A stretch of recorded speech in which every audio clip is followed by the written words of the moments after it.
Bonjour, chers auditeurs de Fréquence Paris Pluriel dans le 106.3 FM, aussi par l'internet www.rfpp.net.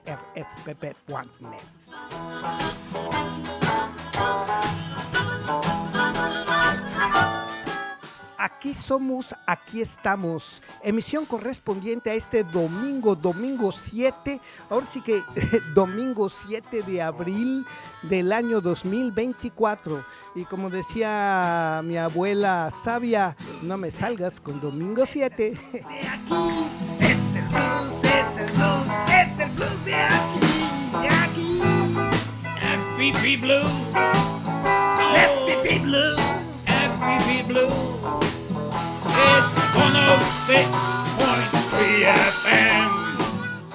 Pues en este domingo primaveral con un poquito de nublazón, vamos a empezar esta emisión porque hoy nos toca la sección de Crónicas de Juanito Guanabacoa, pero que también sale al aire la sección de Sofi Velasco, cuentos y poemas para todos. Así es que preparémonos, estamos en el Blues FPP.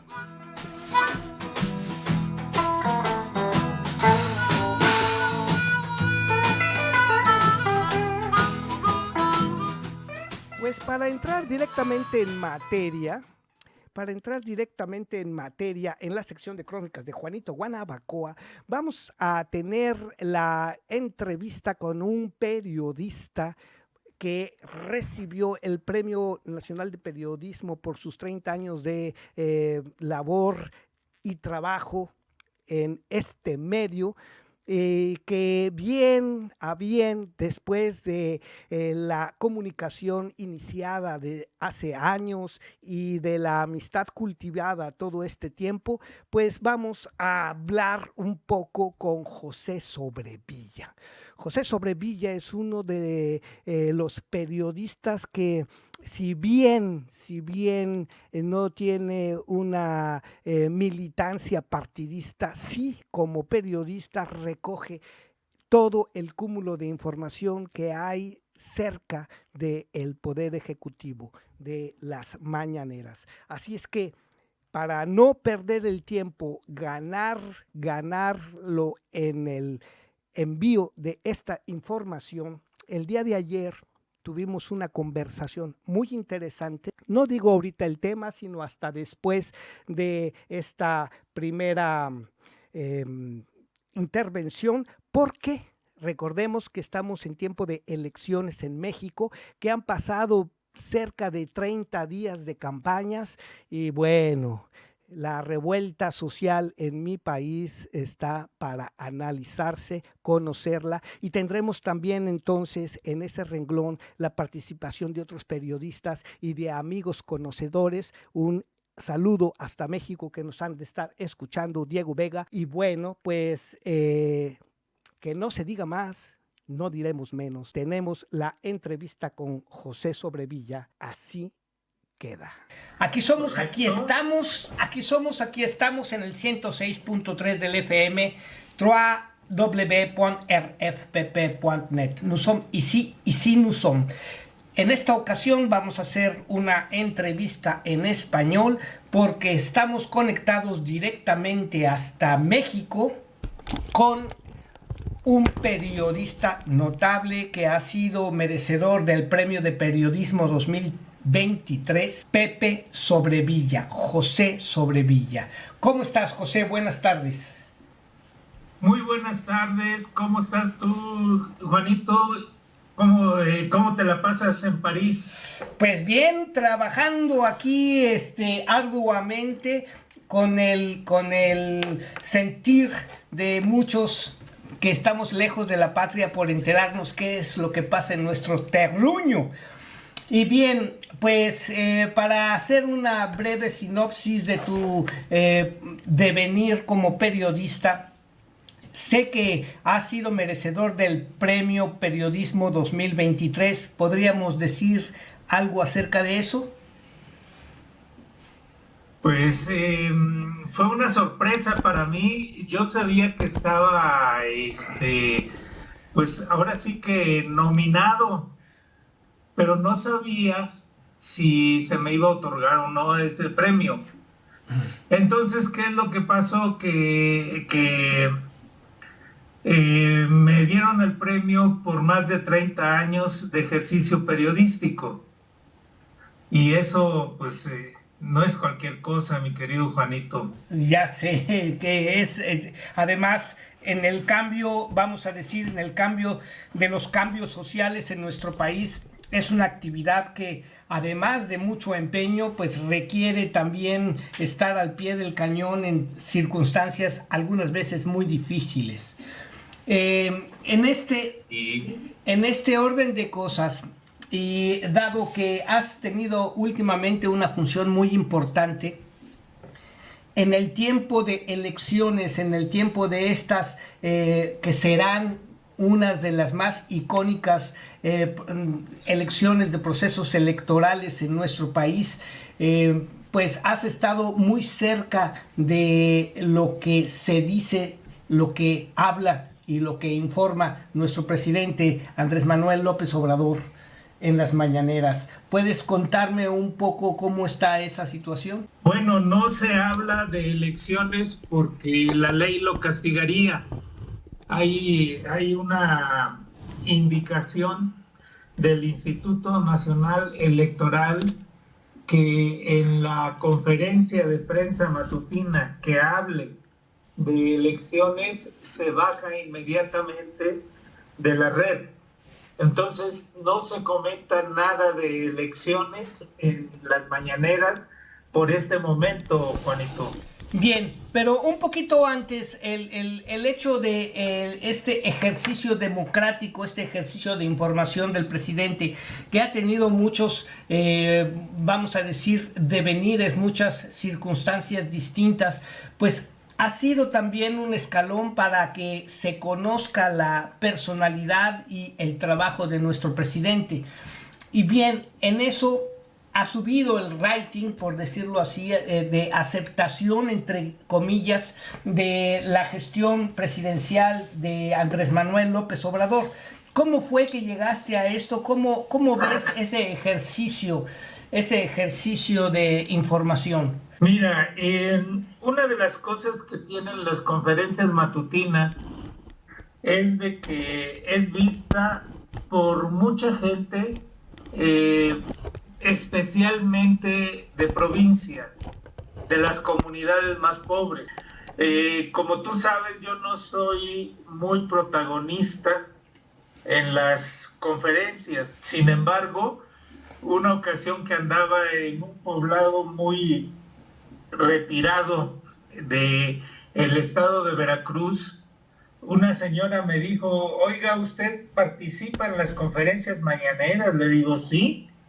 Y ya fue que me confesó que no se perdía ninguna. Entonces, tiene mucha aceptación, especialmente el presidente en las comunidades alejadas del territorio nacional. En las ciudades es menos porque una de las clases más lastimadas con la austeridad republicana que implementó nuestro presidente fueron las clases medias bajas y medias altas. ¿Por qué? Porque pues muchos acostumbrados a vivir con un sueldo pues bastante bueno, de repente encontraron que ganaban menos, y entonces eso no les causó gracia y eso generó en las ciudades una animadversión, Juanito. Ajá. Claro, bien que el gobernar para todos es muy difícil, pero también el cambiar las cosas, los paradigmas, es también un esfuerzo de todo un equipo. Y en eso hay algo muy especial. Este proceso electoral que se nos asoma es la primera vez que tenemos a dos candidatas mujeres y que en el contexto citadino el hecho del interés político ya no es el mismo que hace unos años. ¿Cómo puedes interpretar esa situación? ¿Me equivoco tal vez en la percepción o es que algo sucede que no hay una participación de conciencia política tan fuerte como los hubo en los años 60 o 70? Se ha generado algo muy interesante a raíz el mandato de López Obrador, y él desde un principio ha querido pasar a la historia pues precisamente con eso, de que se herede la presidencia a una mujer. Eso aprovechando algunas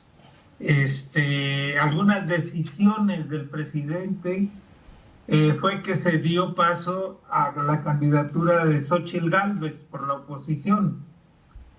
Y todo sucedió cuando Xóchitl Gálvez pidió un derecho de réplica y quería salir en las conferencias mañaneras y el presidente no le permitió.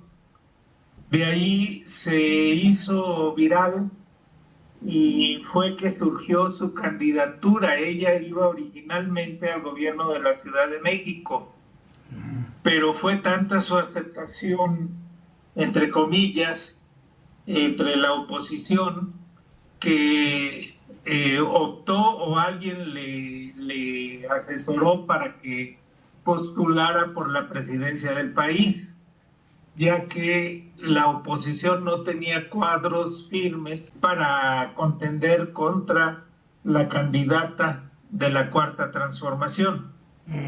Así fue. Bueno, pues esto ha cambiado también todas las percepciones que se tienen de los procesos democráticos en nuestro país. Bueno, son 119,000 cargos públicos que se darán a votación en estas elecciones, y hay muchos estados que van a cambiar de gobernatura y de su constitución interna. ¿Cómo se siente ese panorama en base a toda esta diferencia que tenemos de partidos políticos en nuestro país? Se habla aquí en el extranjero de la estabilidad, no de los temas que son clásicos como es seguridad, salud y el desarrollo económico, sino la situación social general de la percepción de las personas. Lo acabas de decir al inicio, de que sienten afectados sus intereses en cuanto a remuneraciones de trabajo, cargas impositivas. Tenemos también, pues, por otro lado, la batalla que se ha hecho para que las grandes empresas paguen los impuestos que deben pagar. ¿Cómo se siente eso a nivel de la estructura social de nuestra gran Ciudad de México? Hay mucho nerviosismo, están inundadas las estaciones de radio principalmente y las redes sociales de mensajes en favor o en ataques entre ellos mismos de los candidatos, ¿no? Independientemente de ello, algo que está ganando mucho terreno desafortunadamente es la violencia política. Han sido asesinados ya varios candidatos, y eso ha generado ya un ambiente muy crítico. Anteayer, creo, fue asesinada en pleno día una candidata en Celaya, Guanajuato, y eso pues ha traído mucha inquietud y ha llenado los noticieros con esa información. Sí, hay mucho nerviosismo, la violencia no ha cesado desgraciadamente, aunque pues quisiéramos desdeñar esa nota, esta información, es imposible. Diariamente se está comentando en los espacios televisivos, radiofónicos y en la misma prensa escrita. Ni se diga, obviamente, en las redes sociales, Juanito. Bueno, mira, la cosa que aquí se ve de nuestro país es también alejada. Hay dos criterios, ¿no? El criterio, vamos a decir, de Centro Europa, en que dice que somos un país pues lleno de violencias y créeme que es increíble hoy día, pleno siglo XXI, que haya personas que no sepan que estamos en América del Norte. Es verdaderamente increíble que cuando ya tratan de vislumbrar el sentido de nuestra ubicación geográfica dicen, bueno, es que no es América del Norte, es Latinoamérica o Hispanoamérica, y toda esta situación pues crea una serie de percepciones especiales de nuestro país. No voy a decir que como salvajes, porque la violencia política lo hay en todos lados, sino no nos dan ese crédito de un país sólidamente establecido y con procesos e instituciones fuertes. ¿Cómo puedes tú dar un argumento de nuestra naturaleza social si tuvieras que enfrentarte a un público como el de Europa? Pues no sería tan sencillo porque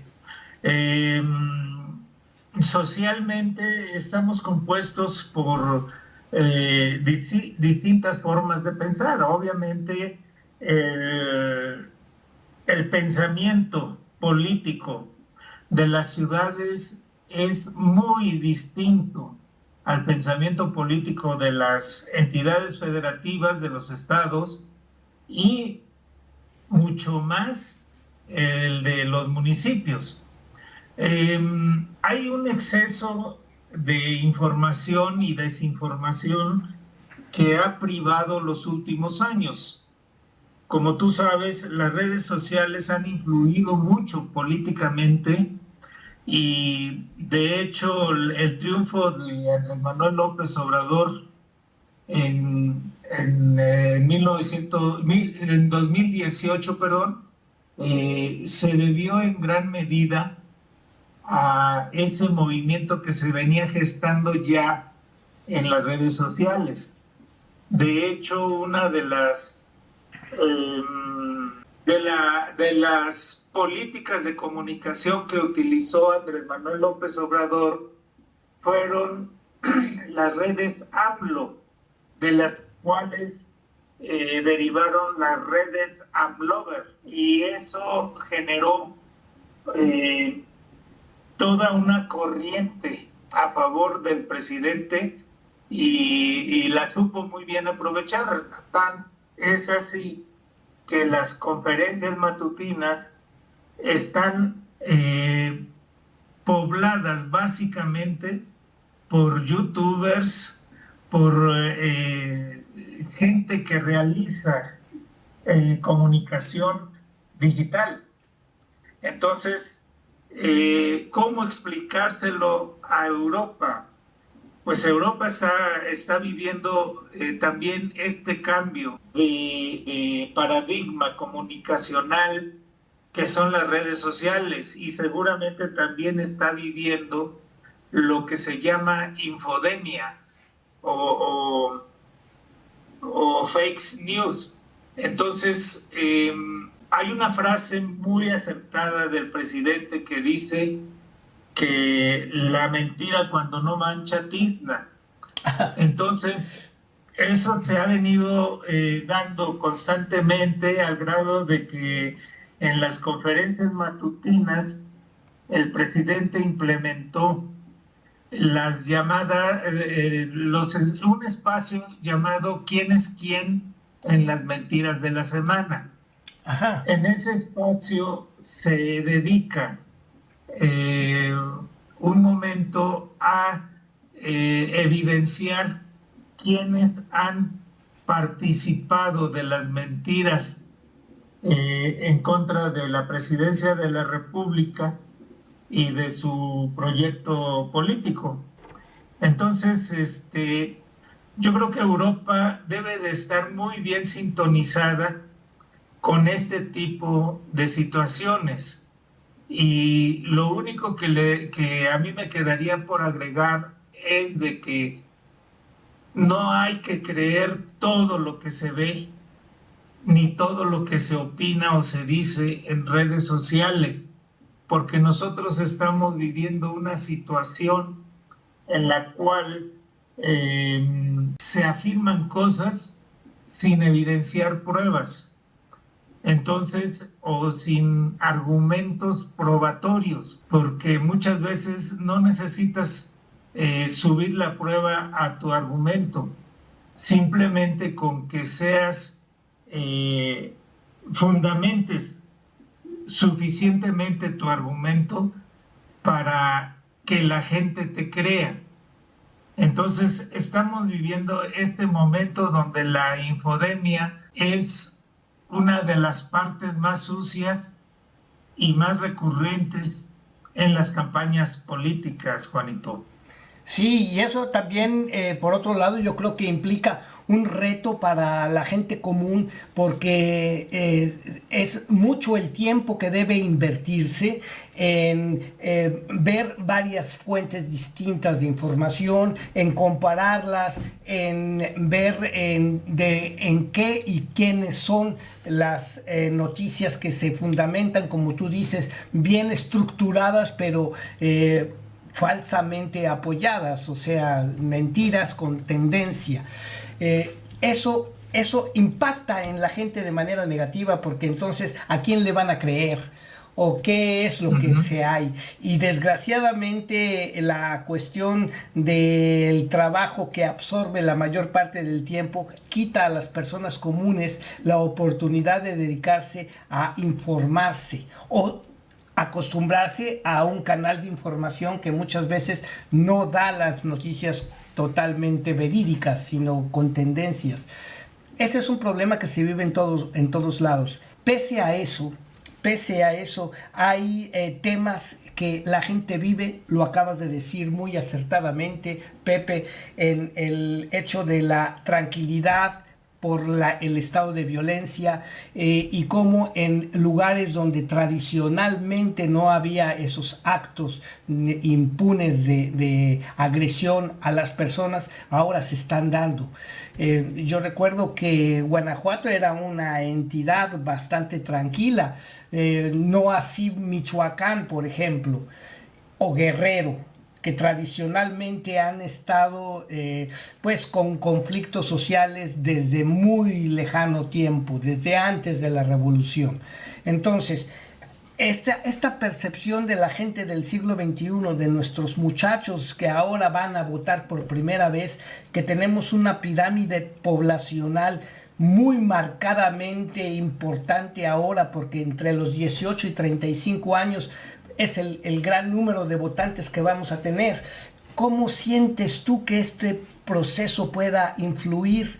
¿Y será que la derecha nos gana como lo ha estado haciendo en otros países? Mira, como te decía desde antes de que hiciéramos esta entrevista, el especialista en este tema es Raúl Fraga.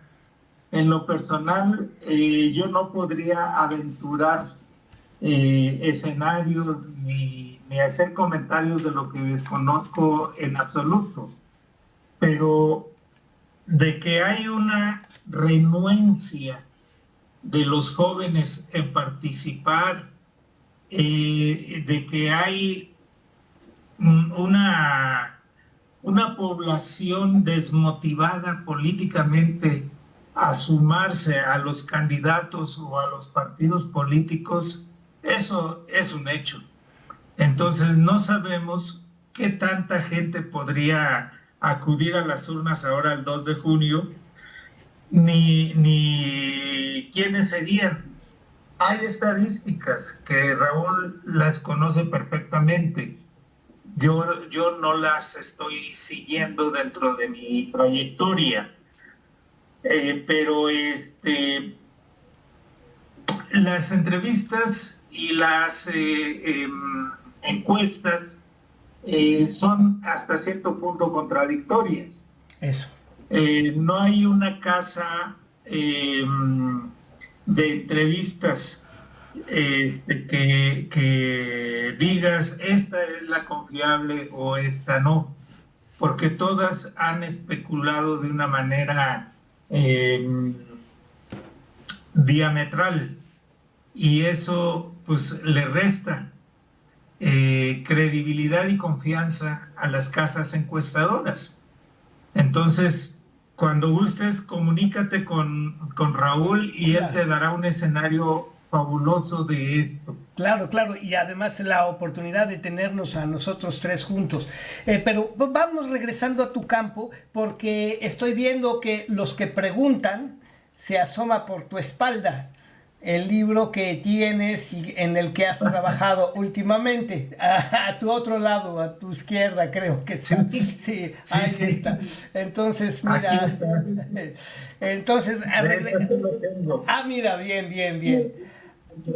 Regresando a esto que es tu campo que conoces, esa percepción periodística que se da alrededor del presidente tan cercano, tiene también muchos detractores, pero también muchos agentes que se apoyan.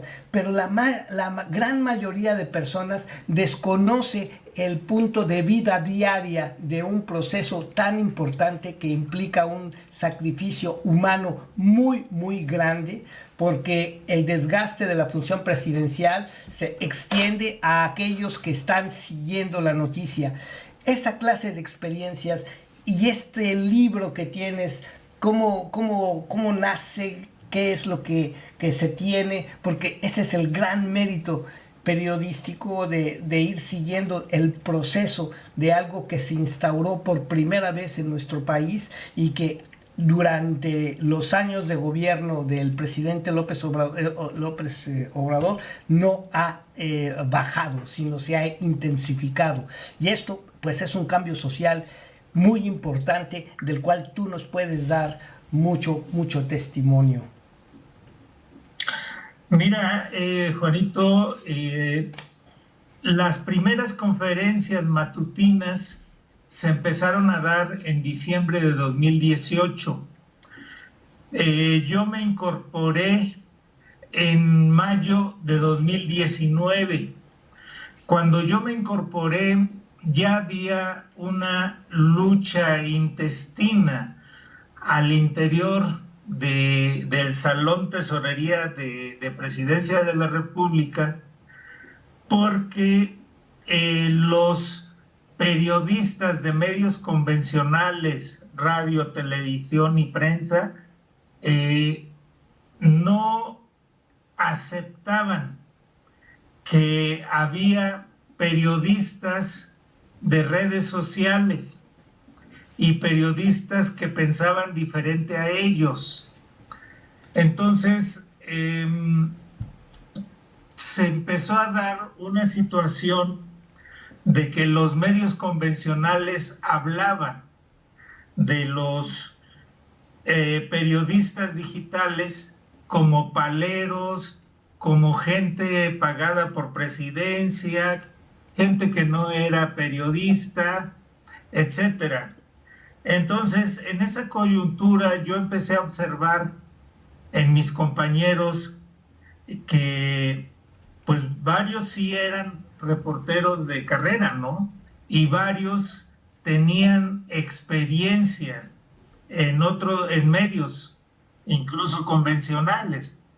Entonces, yo escribía en aquel tiempo una columna que se llamaba Otredades en el portal noreste.net.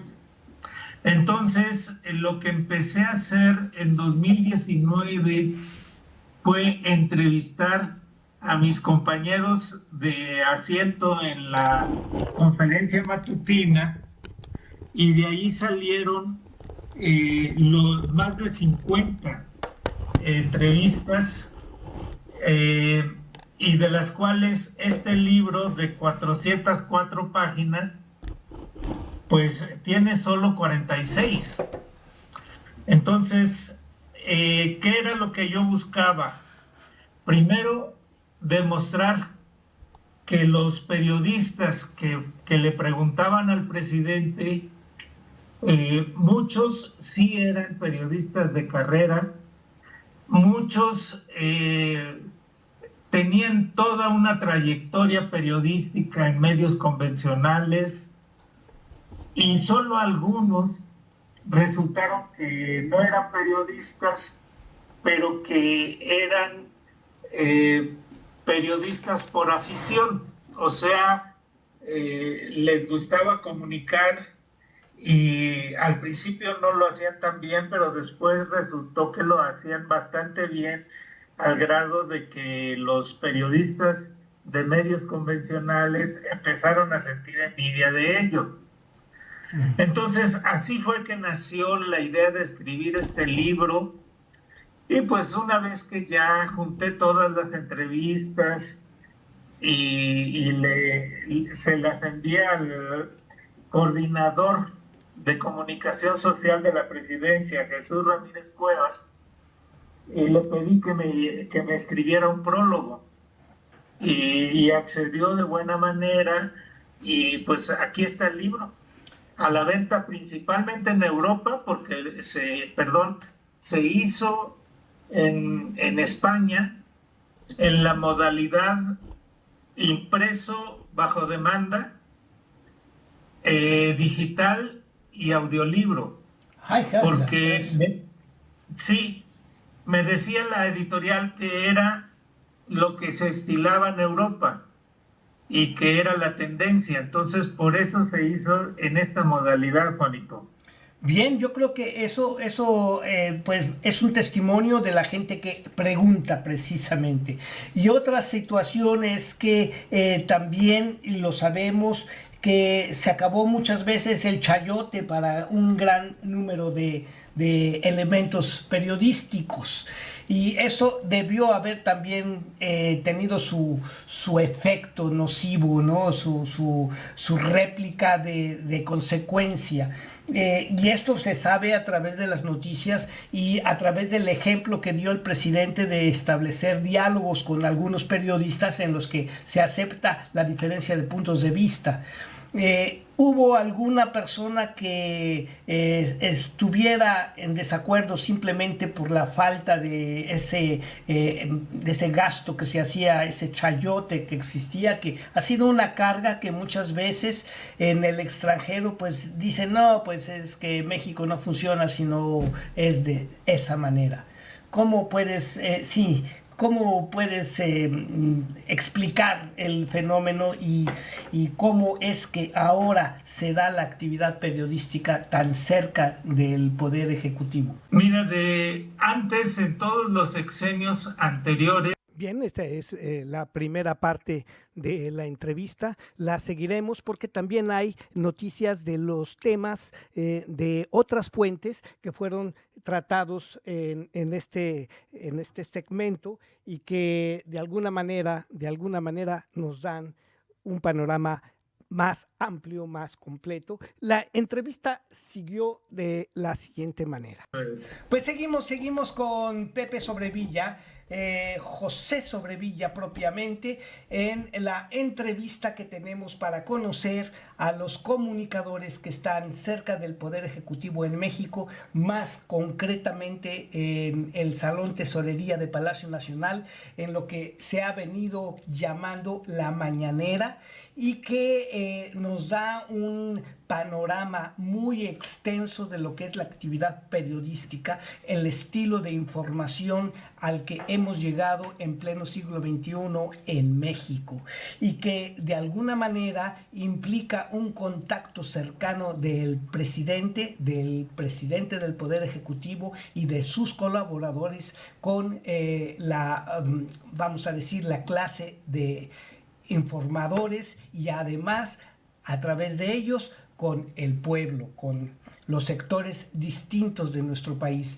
lo que implica una serie de críticas, lo que implica también una serie de confrontaciones que hasta hoy han sido bien libradas por el carácter y el estilo que ha imprimido el presidente López Obrador. Así es que seguimos, Pepe, nos decías. Sí, mira, Juanito, como tu gente, tu auditorio sabe, en los tiempos modernos, la comunicación política se refiere al conjunto de estrategias, tácticas y herramientas utilizadas por los políticos, partidos y líderes gubernamentales para transmitir mensajes, influir en la opinión pública, establecer conexiones con los ciudadanos y lograr sus objetivos en materia política. Esta forma de comunicación se ha vuelto cada vez más compleja y sofisticada con el avance de la tecnología y la proliferación de plataformas de medios y redes sociales. Esto yo lo comento en la página 391 de este libro que pues ahora sí que está ya circulando en más de 240 plataformas de venta de libros en el mundo, la mayor parte en Europa. ¿Cómo acceden a ella? Pues simplemente pidiendo en Google o en la plataforma de su preferencia, entre comillas, los que preguntan, y seguido del nombre de tu servidor, José Sobrevilla. Hoy en día, algunos elementos de la comunicación política influyen, como son medios de comunicación tradicionales de los que ya hablábamos hace un momento, aunque estos, como la televisión, la radio y los periódicos, siguen siendo importantes. Su impacto ha sido complementado por nuevas plataformas digitales. Las redes sociales, que son plataformas como Facebook, Twitter, Instagram y YouTube, permiten a los políticos y líderes interactuar directamente con la audiencia, compartir información en tiempo real y aprovechar el poder de la viralización. Ha avanzado tanto esto, Juanito, que yo en las entrevistas que he dado últimamente he deslizado que estamos viviendo en una transición muy importante de los medios convencionales a los medios digitales, y a tal grado que los medios tradicionales no terminan de irse ni creo que se vayan, y los medios digitales no terminan de llegar. Cuando se piensa que ya vamos a aterrizar, que ya vamos a sentar cabeza, digamos, en el cambio tecnológico, nos surge inteligencia artificial. Estos párrafos que te leí ahorita son una petición hecha a inteligencia artificial para que me explicara la inteligencia artificial cuál era el uso y definición de la comunicación política moderna. Entonces, muy interesante, porque pues trata todos los temas en el resultado que me dio, que son como unos 6, 7 párrafos, y de los cuales los 2 primeros te los acabo de mencionar. Pero en resumen, me dijo la inteligencia artificial que en los tiempos modernos la comunicación política es un campo dinámico y en constante evolución, que aprovecha la tecnología y las plataformas digitales para establecer conexiones efectivas y afectivas también,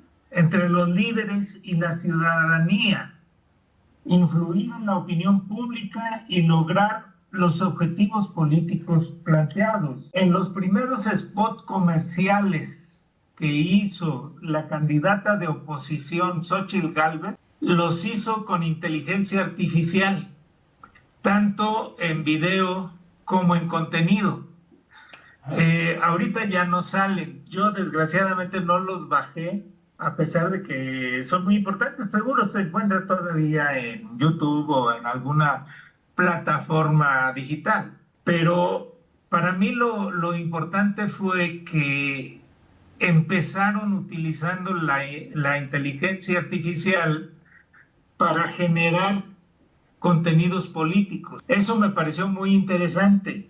Sin embargo, la realidad los vino superando y ahorita ya no hablan ni siquiera de inteligencia artificial, pero es un hecho que esta nos está cambiando la vida a todos, tanto a los votantes como a los políticos en campaña, Juanito. Sí, debe ser, porque pues ahí también, con todo el peligro que significa el mal uso de la tecnología, pues es un recurso necesario ahora para conjuntar cómo funciona la tecnología, conjuntar todo el saber y todo el tema del que se pueda hablar de una manera inmediata y muy amplia. Yo creo que también eso tiene sus ventajas, así como sus peligros. Y entonces yo vuelvo a insistir siempre mucho en la gente común.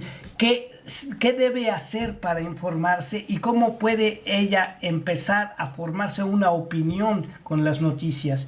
Y eso es una cosa realmente difícil. Y bien, pues nos enfrentamos a esto que viene a dar muy, muy gran espacio al carisma personal de los candidatos para conquistar de manera, vamos a decir, figurada, pero real también,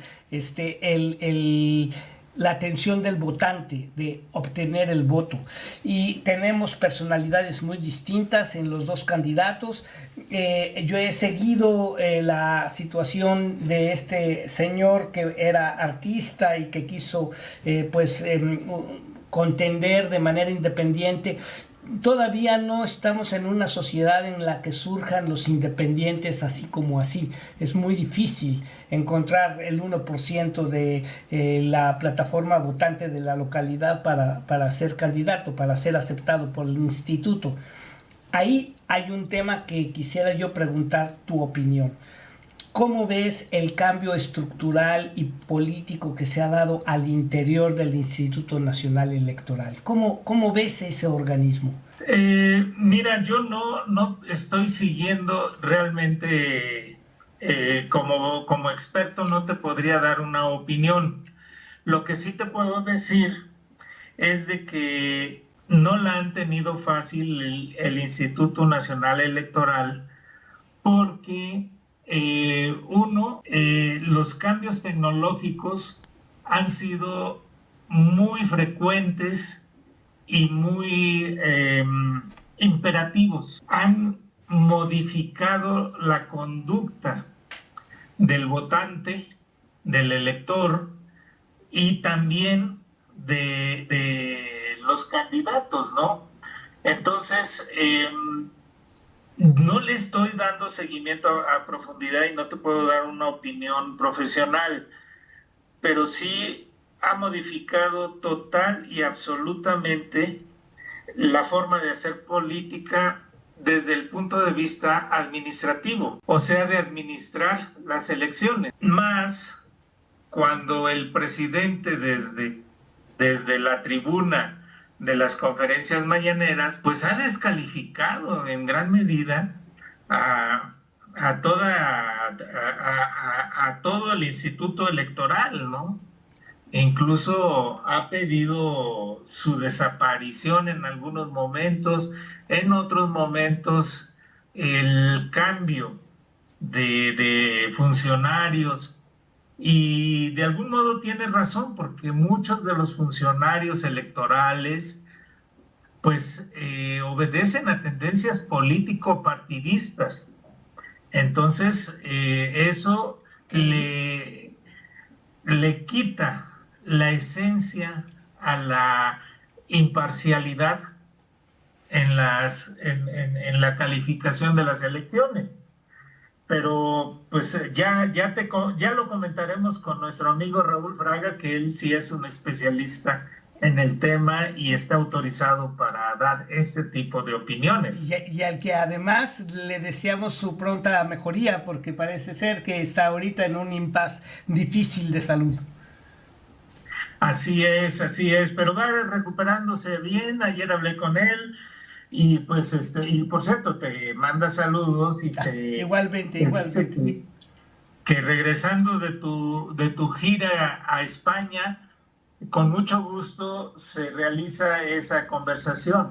Claro, y además porque tenemos tiempo, todavía faltan casi 60 días para que concluya el proceso de campañas electorales y que entremos entonces a ese vértice social que serán las elecciones. Y bueno, no quiero en ningún momento en mi programa pues inclinarme por una serie de críticas o hacer, como tú dices, los opinólogos de decir que bueno, son los Illuminati los que nos están guiando, o que son fuerzas extraterrestres las que están imponiendo la línea social en nuestro país, pero sí reconocer que la tienen difícil y que espero en un momento dado que los niveles de violencia no sigan escalando, porque realmente pues es algo preocupante para los que conocemos y en algún momento estuvimos cerca de esa línea tan delicada que es la función pública. Así es, Juanito. Me gustaría destacar, si me lo permites, Claro. la introducción de este libro, que es un análisis minucioso de lo que ha significado dar una conferencia de prensa a diario por parte del presidente López Obrador. La hizo mi gran amigo, nuestro gran amigo Raúl Fraga, y la presentación la hizo el doctor Antonio Sierra, quien en ese momento y creo que hasta ahora es el director de comunicación de humanidades de la UNAM. Pero algo que quiero destacar también y que es muy importante es esto, mi estimado Juanito. Real. Son los grabados de mi también amigo Héctor de la Garza Batorsky, quien hace los grabados y también diseñó la portada. Entonces, es un artista completo. Es más conocido en Alemania, en algunos países de Europa y en Canadá, que es donde seguido anda viajando, también en España, y pues es un grabador por excelencia. Por ahí hace algunos grabados para columnistas del periódico El Universal, para Milenio, para... Oye, Pepe, perdona que te interrumpa, pero si lo pescaste para hacer el trabajo en tu libro, péscalo para hacerle una entrevista contigo. Sería maravilloso. Oye, es parte de la sección que he titulado Not Not en la radio, y que precisamente hablamos del arte, esto a través de la colaboración de una artista de Bolivia, y que bueno, pues sería interesantísimo tener una entrevista con este grabador. Pues sería muy interesante. Él últimamente, ahora en este periodo de gobierno de López Obrador, está muy integrado a Paco Ignacio Taibo II, que es el titular del Fondo de Cultura Económica. Él es uno de los principales grabadores de libros, diseñador de imágenes y infinidad. Ha hecho mucho trabajo. Él te lo va a platicar ahora que lo convoque. Claro, que platiquemos. Ajá. Y te vas a dar cuenta de su trayectoria. Yo he hecho varias entrevistas con él. De hecho, de todo su trabajo, yo he dado fe de un porcentaje tal vez mínimo, pero muy importante, porque ser un grabador caricaturista en un país donde hay pocos grabadores, muchos caricaturistas, pero la mayor parte políticos, y todos divididos. Claro. Hay una división brutal. Te platico y le platico a tu audiencia, mi querido Juanito, hace varios años, unos 4 o 5 años, yo quise hacer un Congreso Nacional de Caricaturistas Políticos aquí en México. ¿Por qué? Porque el caricaturista político sintetizaba de manera extraordinaria la realidad política que se vivía. Pero se me cayó todo por la división que hay entre los caricaturistas. Están los de izquierda que publican en La Jornada, Proceso, etcétera, y están los de derecha que publican en Reforma, etcétera, etcétera.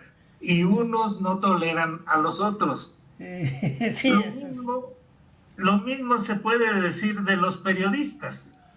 Hay un dicho acá en México, y tú lo conoces muy bien, que dice que perro no come perro. Para decir que un periodista no necesariamente es amigo de otro periodista. Claro. O que apoya gremialmente a lo otro periodista. Entonces, sería muy interesante que platicaras con Héctor de la Garza y precisamente terminando esta conversación voy a hablar con él para proponérselo. Fantástico, fantástico. Y ya que mencionaste al Fondo de Cultura Económica, no hace mucho tiempo en la radio comenté que todos los libros traducidos al español anteriormente se hacían en Madrid. Posteriormente la situación cambió y fueron realizados en Buenos Aires. Todos tenemos libros que vemos ahí impreso y traducido en Buenos Aires. Y desde hace ya algunas décadas, el Fondo de Cultura Económica es el organismo que más traduce libros de otros idiomas a nuestro idioma español. Y el castellano español en México es el más, vamos a decir, estándar, el más amplio. Aquí me dicen, oye, es que si tú entiendes el español de México, entiendes hasta el cubano. Y entonces, bueno, pues eso quiere mucho decir, ¿no? Eso quiere mucho decir.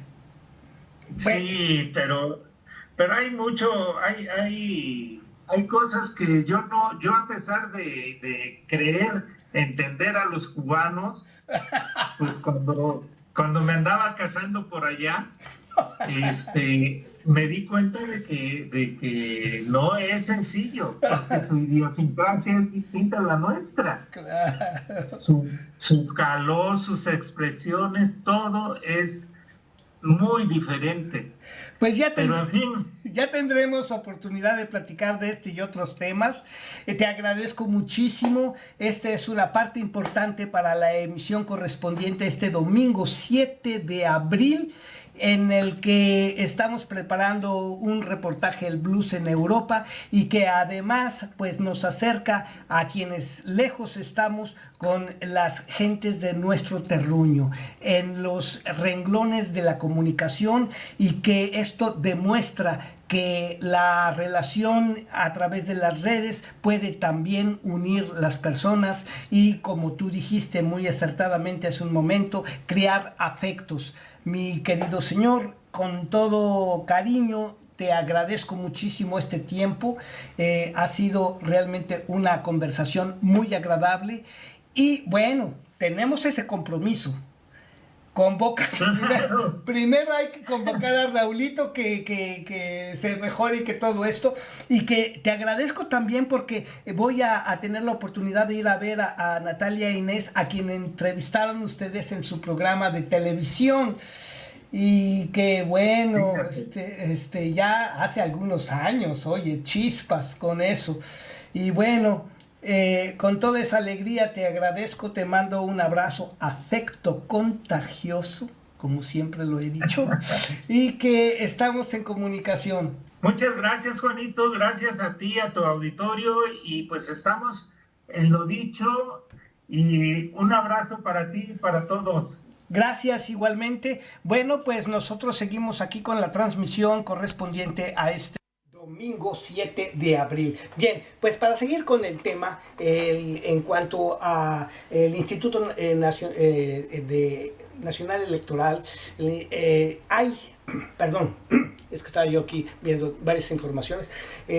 Bien, pues es importante saber algunos detalles. Se ha dicho entonces de la petición presidencial en ciertos momentos de acotar la función y la acción básicamente de ejercicio y tráfico de influencias o de parcialización de las opiniones en ese instituto. Pero la última noticia que he tenido del viernes 5 de este mismo mes decía: INE blinda su sede cara al primer debate presidencial. Hay dos razones: la violencia política en México, otro tema que voy a tocar pasando siguiendo esta idea, y dice así: la seguridad en el INE será reforzada a partir del sábado 6 de abril, o sea, ayer mismo. Tanto el Ejército y Guardia Nacional resguardarán las instalaciones, pues los candidatos presidenciales tendrán un ensayo previo. El Instituto Nacional Electoral blindó su sede vísperas del primer debate presidencial que se celebrará el domingo 7, o sea, hoy mismo, a las 20 horas, para que quienes escuchen esto puedan acceder a las redes que seguramente transmitirán este debate desde el 4 de abril. 3 días previos al debate, elementos de la Secretaría de la Defensa Nacional y Sedena y la Guardia Nacional recorren las instalaciones para descartar riesgos para Claudia Sheinbaum, Xochitl Gálvez y Jorge Álvarez Maínez. Abanderados de Sigamos Haciendo Historia, Fuerza y Corazón por México y Movimiento Ciudadano respectivamente.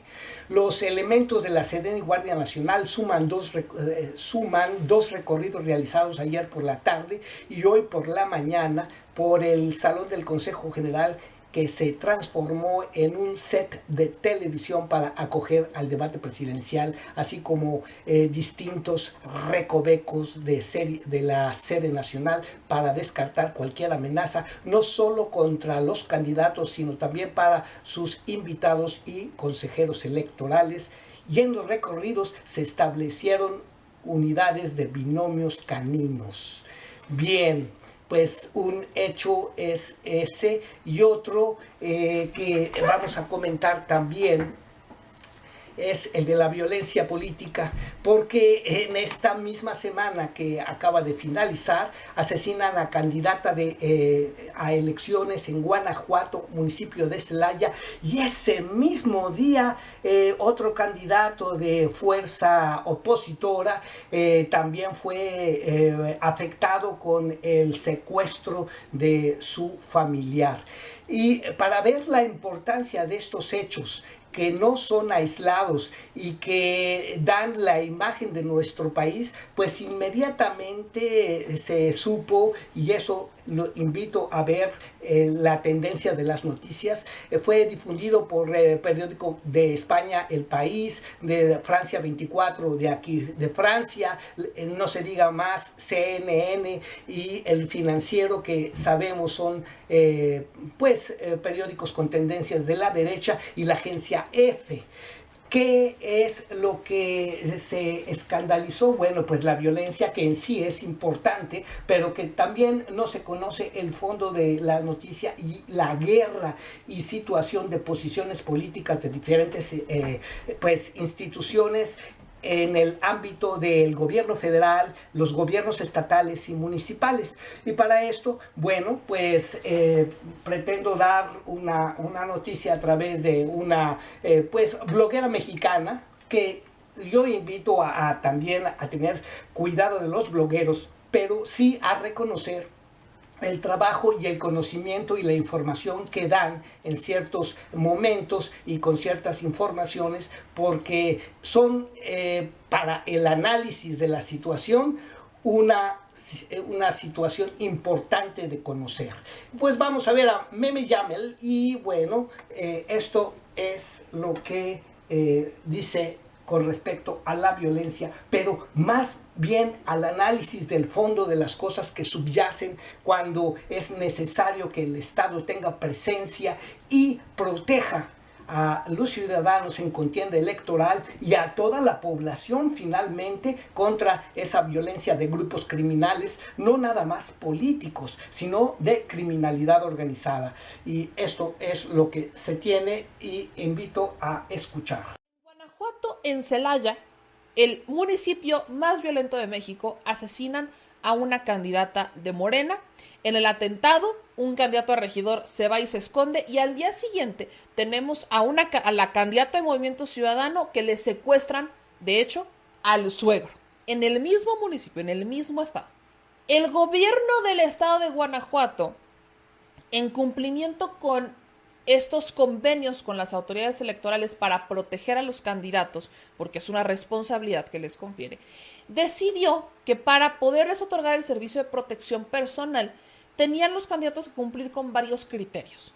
Entre ellos, presentar una denuncia que confirme que están en riesgo, Tienen que establecer cómo, cuándo y dónde, tiempo, lugar y objeto. O sea, el candidato tiene que decirle al gobierno: yo estoy en peligro por ser candidato, y eso no es suficiente, sino que tiene que demostrarlo.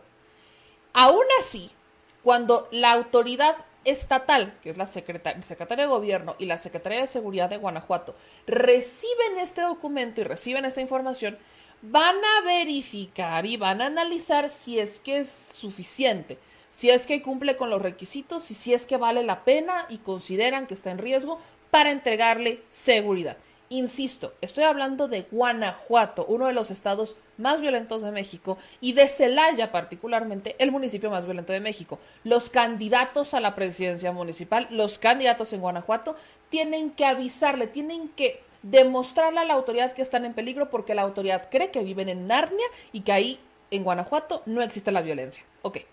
Pero en el siguiente punto, que es el que más me sorprende, en el punto número 4, le están diciendo que si son candidatos a ayuntamientos, y pasa su solicitud y se la aprueban, le van a decir a los policías municipales que ellos son los que van a determinar qué tipo de servicio les van a dar. Policías municipales, el gobierno municipal. Gobiernos municipales que hoy no tienen policías suficientes para combatir al crimen. Y hablemos de Celaya. Policías municipales en Celaya que probablemente, no sé cuántos, están cooptados por la delincuencia organizada. Y los que no están amenazados por esa delincuencia organizada. Y los que no ya renunciaron al cargo porque están aterrados. Y me estás diciendo que el gobierno estatal a los candidatos a ayuntamientos les va a delegar esa seguridad a presidentes que de por sí ya están batallando abismalmente con la seguridad del día a día del ciudadano normal porque no tienen policías suficientes. Eso es lo que está diciendo el gobierno del estado de Guanajuato. Un día después de que le asesinaron a una candidata que ese mismo día había solicitado la protección al instituto, porque el instituto, al mismo tiempo, le había dicho que no podían hacer la solicitud antes porque tenían que empezar la contienda electoral. Entonces, todos están lavando las manos. Tienes al gobierno del estado y tienes al instituto culpando a Morena porque la solicitud la recibieron apenas. Pero tienes a la autoridad local del árbitro electoral decir que ellos no podían hacer nada hasta que iniciara la contienda, y tienes al gobierno del estado de Guanajuato diciendo que tú, candidato de un municipio, del municipio más violento de México, me tienes que demostrar a mí que estás en riesgo. Y entonces, si yo veo tu denuncia y si yo veo que tienes los elementos y considero que estás en riesgo, le voy a decir al presidente municipal del municipio por el que te estás disputando la elección, que de por sí no tiene policías, que destine policías para cuidarte a ti. Supongamos que hay un candidato que son candidato de Morena, el candidato del PRIAN y el de Movimiento Ciudadano. Son 3 candidatos. Supongamos que no hay partidos locales, que no hay candidatos locales más que estos tres. ¿Cómo vas a desplegar un operativo de seguridad en un municipio que ya de por sí está azotado por la inseguridad y que no tiene lo suficiente para combatirlo?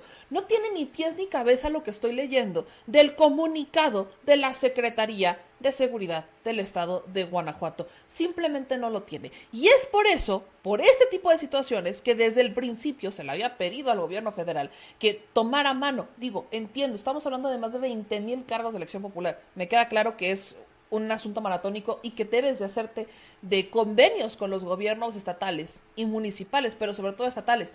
Pero en ciertas zonas de riesgo, como podrían ser Guanajuato, Michoacán, Guerrero, Zacatecas o hasta Chiapas, creo que vale la pena pasarte por encima al gobierno del estado y proteger a los candidatos para tener una elección limpia.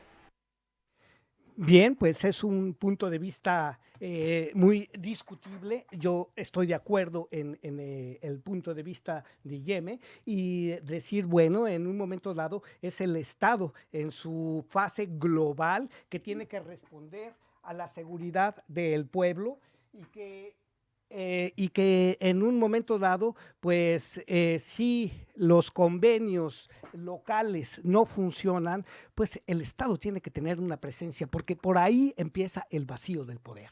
Bien, un acto internacional sucedido en Ecuador también es una situación que no podemos dejar pasar esta semana que acaba de consumirse el sábado pasado, porque hubo una irrupción en la embajada mexicana en Ecuador.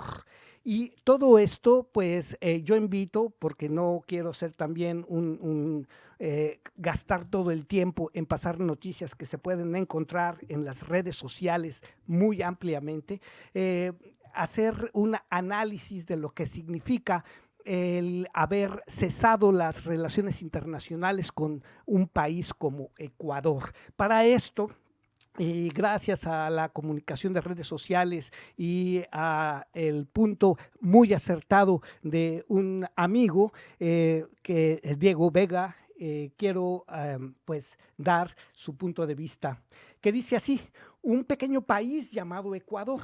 México es a Ecuador lo que Estados Unidos es a México. Sí, México es el principal inversor para los ecuatorianos. En los últimos 15 años, empresas mexicanas han invertido más de 15,000 millones de dólares. En total operan 547 empresas de origen mexicano, entre ellas Arca Continental, Grupo América, Móvil, Bimbo, Sigma, Maxichem, Grupo México y Laboratorio Sofía, Telmex y claro, de América Móvil, de Carlos Slim, los dos últimos. Tiene también el control del 50% de la telefonía de ese país. Nada más vean eso. Sin embargo, a pesar de esta supremacía económica de México sobre Ecuador, los números totales son bastante nimios. Basta saber que en 2021 Ecuador exportó a México productos, sobre todo cacao, por un valor de 150 millones de dólares. En cambio, nuestro país exportó a Ecuador 611 millones de dólares. Para entender esto, haciendo una comparación con las exportaciones de México a Estados Unidos, el valor de dichas exportaciones en 2003 fue de 475,606 millones de dólares, superando a China como principal socio comercial del vecino del norte. Otra muestra del poder económico de México frente a Ecuador lo podemos comparar con la inversión pública. Una sola obra, la refinería de Dos Bocas, tuvo un valor muy superior a toda la inversión pública de ese país. Con casi 17 millones de habitantes, una economía dolarizada, claro, su moneda oficial es el dólar estadounidense, y un estado debilitado por el poder del narcotráfico, el gobierno del joven empresario Daniel Noboa decide violar todos los tratados internacionales y ordenar a la policía ecuatoriana que entre a la embajada de nuestro país para detener al ex vicepresidente Jorge Glass, condenado en 2 causas por corrupción y a quien el gobierno mexicano había concedido asilo político. Ya de por sí la inestabilidad política del país sudamericano ha alejado a las inversiones extranjeras. Ahora las empresas mexicanas lo pensarán 2 veces antes de seguir invirtiendo en Ecuador. Si un gobierno es capaz de violar la soberanía de una embajada, la de su principal socio comercial, ¿qué probabilidad hay de que al rato nacionalice empresas privadas? Es muy seguro que la orden de invadir nuestra embajada en Quito haya salido desde Washington. Un país tan pequeño y débil no actúa en solitario. El presidente Andrés Manuel López Obrador hizo lo correcto. Al romper relaciones diplomáticas con Ecuador, México no pierde nada. Punto de vista, Diego de la Vega, un gran saludo a México. Y bueno, pues esto nos dice dos cosas. Toda la información que se sabe, si una persona accede a un territorio nacional en el hito de la embajada de un país, pues tiene todos los derechos de ese mismo país de respetar la soberanía. Y si bien ha alojado a una persona que puede o tiene responsabilidades en las leyes locales, pues hay también todo un procedimiento. Hay la petición de extradición, hay también la pues, acusación internacional en tribunales internacionales y todo esto que puede llegar a pues, desarrollarse de la forma apegada a derecho y lo que dicen las instituciones que nos rigen en el concurso mundial. Todas estas situaciones en un proceso preelectoral como el que vivimos en México tienen verdaderamente consecuencias y que en un momento dado lo que hago es pues decir en esto que tendremos que observar muy detenidamente y que tenemos que acceder a un gran número de diferentes fuentes para podernos formar una opinión de lo que sucede. Yo no estoy de acuerdo en la protección de criminales, como se dice por un lado, pero también estoy de acuerdo en que para todo lo que haya que resolver entre las relaciones internacionales de dos países, debe acudirse a los tribunales establecidos o a los protocolos internacionales de relaciones para resolverse. Y bueno, pues ya tenemos ejemplos mundiales, no los voy a decir. Y para cerrar esta sección y quedar pendientes para seguir con el tema en el curso de lo que nos deviene el futuro, pues seguiremos poniendo el dedo en la llaga.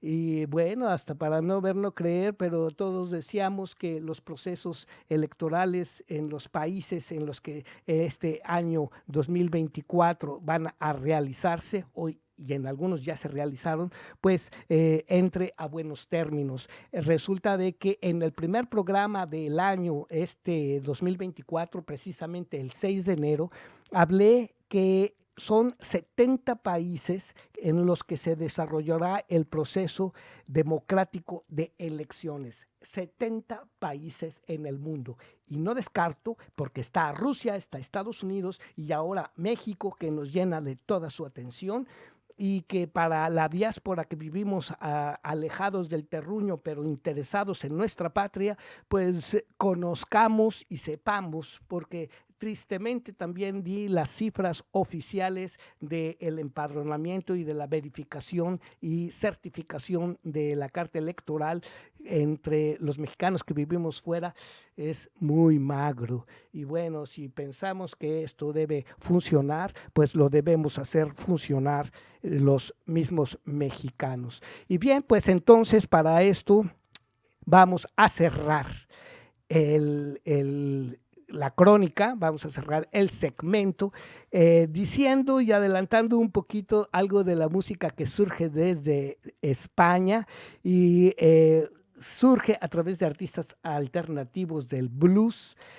voy a presentarles a ustedes a Sweet Marta y a Johnny Big Stone. Les mando un abrazo y un saludo, esperando tener la oportunidad de traerles noticias nuevas de este dúo dinámico con algo que dice así, se llama Save Me, Save Me. Y bueno, aquí lo tienen ustedes.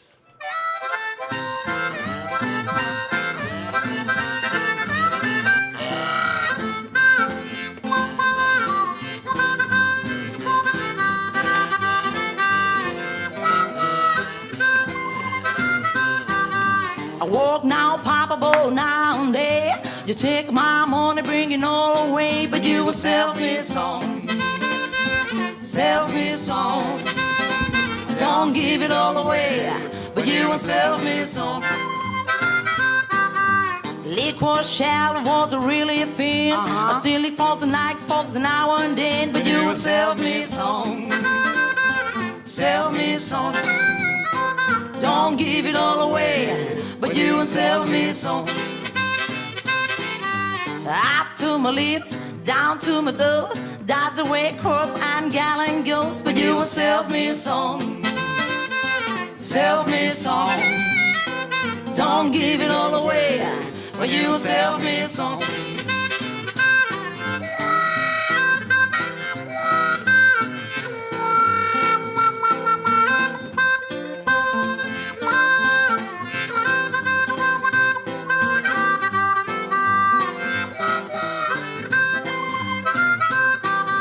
I went to the doctor and the doctor said, don't stop drinking, gonna kill you dead, but you will sell me some.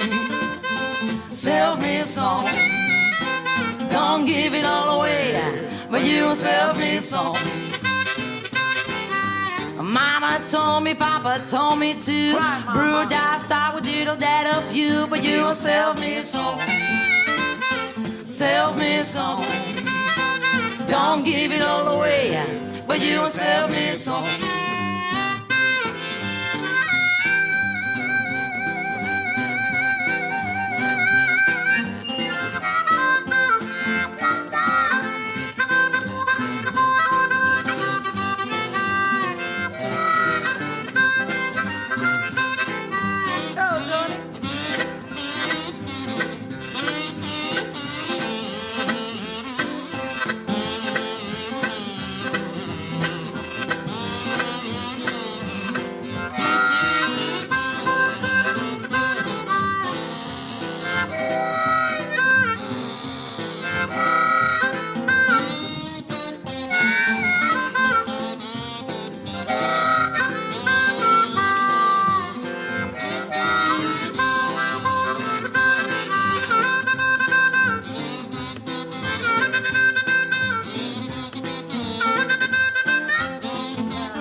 Thank you.